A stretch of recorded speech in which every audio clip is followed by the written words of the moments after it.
آتے ہیں ہمارے ماحول کے قریب ایک سابقہ گلوکار آئے،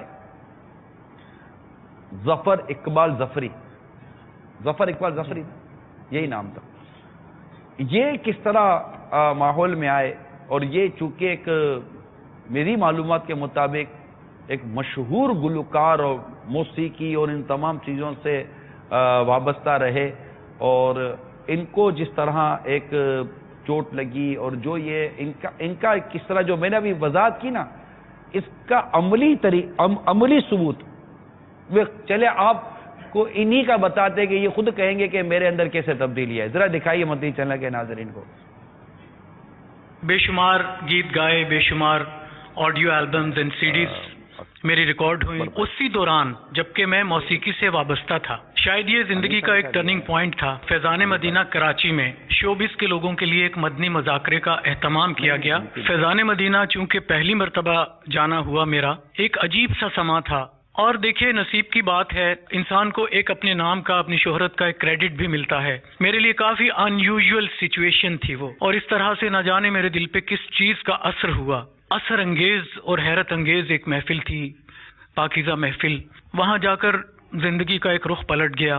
مصروف رہنے والا، بزی رہنے والا ایک سنگر تھا، میوزک سے لوگوں کو انسپائر کرنا ایک عجیب ہی زندگی ہوتی ہے، آپ سمجھ سکتے ہیں۔ لیکن وہاں جانے کے بعد سٹنلی آئی گاٹ چینج، میرے آئیڈیاز، میرے تھاٹس چینج ہو گئے وہاں جا کر، اور اس طرح سے میں نے اپنی اس گناہوں والی زندگی سے توبہ کی، اور آج اللہ پاک کا بے حد کرم ہے میرے اوپر۔ شوبز کی لائف ایک گلیمرس لائف ہے، رنگینیوں سے بھرپور، چکا چوند کر دینے والی ایک رنگین زندگی ہے جس میں انسان الجھا ہی رہتا ہے۔ یقینی طور پہ میں بھی اس میں الجھا ہوا تھا۔ اس زندگی میں اور اس زندگی میں کیا فرق ہے یہ میں ہی محسوس کر سکتا ہوں۔ لیکن انسان جب گمراہی کے راستے پہ ہوتا ہے تو یہ چیزیں زیادہ اثر انداز نہیں ہوتی اس کی زندگی پہ، لیکن جب وہ اچھی زندگی کی طرف آتا ہے تو تب اسے احساس ہوتا ہے کہ کتنا سکون ہے اس زندگی میں اور کتنا سٹریس ہے اس زندگی میں۔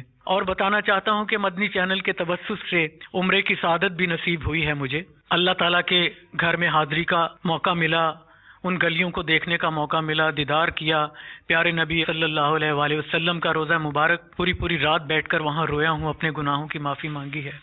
اس سے بڑی سعادت، اس سے بڑی خوش نصیبی اور کیا ہو سکتی ہے؟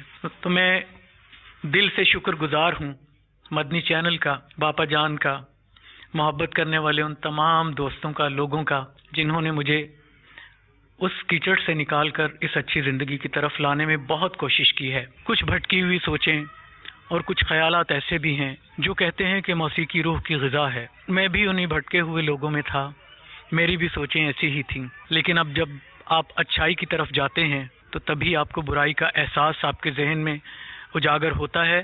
روح کی غذا عبادت میں ہے، اللہ کا نام لینے میں ہے، اس کے پیارے نبی صلی اللہ علیہ وآلہ وسلم کی ثنا خوانی میں ہے۔ موسیقی ایک شیطانی کام ہے۔ تو پیارے بھائیوں، میں آپ سے یہی کہنا چاہتا ہوں کہ یہ گمراہ کن خیالات ہیں، ان خیالات کو اپنے دل سے نکال پھینکیے اور دین کے اور نیکی کے راستے پہ چلنے کی کوشش کیجیے۔ میرا ایک پیغام ہے میرے تمام چاہنے والوں کے لیے، جو میرے فینس تھے میوزک میں اور جو میرے کولیگز تھے جو میرے ساتھ کام کرتے تھے میوزک میں آپ سب کو دعوت دیتا ہوں کہ آپ آئیے اس راستے پہ۔ یہ نیکی کا راستہ ہے، یہ سچائی کا راستہ ہے، اس میں بہت سکون ہے، اس میں بہت عزت ہے۔ اس کام میں عزت نہیں ہے، اس کام میں بے سکونی ہے۔ سو پلیز آپ بھی اپنے آپ کو چینج کیجیے۔ میں نے وہ راستہ چھوڑ دیا ہے، آپ بھی سننا چھوڑ دیجیے۔ یہ بھی رجوع کر چکے ہیں نا اس شعبے سے؟ جی ظفر بھائی۔ جی بابا جان، اور میں نے 3 دن کا قافلہ بھی کیا ہے ماشاءاللہ، اور قافلے میں انشاءاللہ آئندہ بھی جاؤں گا۔ جب بلایا آقا نے خود ہی انتظام ہو گئے۔ تو ہمارے ظفر بھائی کے لیے ایک پیغام آیا ہے کہ ظفر اتاری صاحب ان کے لیے مدینے کے ٹکٹ کا اعلان کر دو۔ میں مکے میں پھر آ گیا یا الہی، کرم کا تیرے شکریہ یا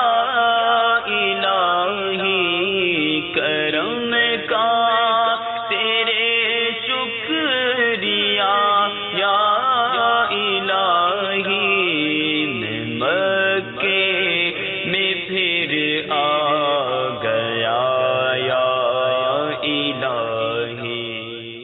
رب کریم ہماری جھولیوں میں مغفرت کی خیرات ڈال دے، ہم سے صدا کے لیے راضی ہو جا۔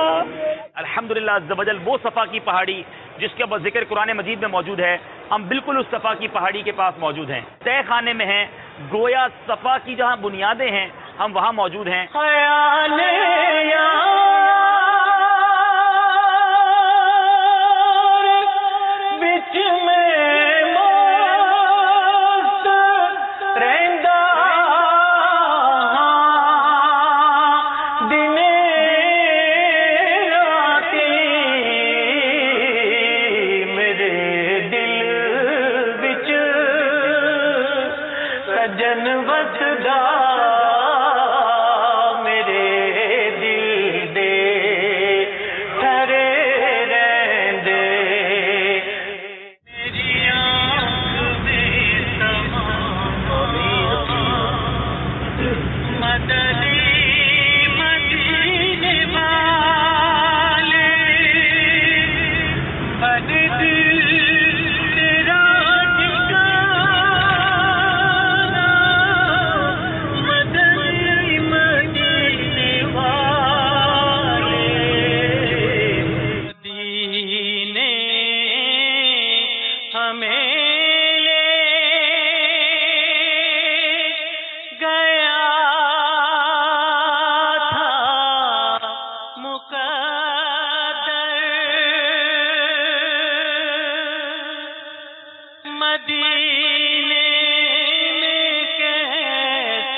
ہم کاش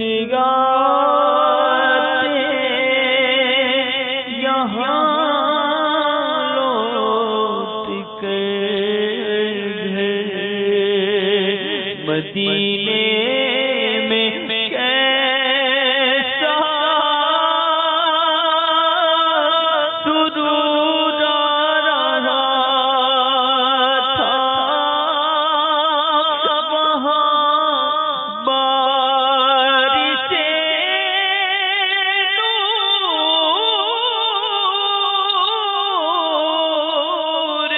ہوتی تھی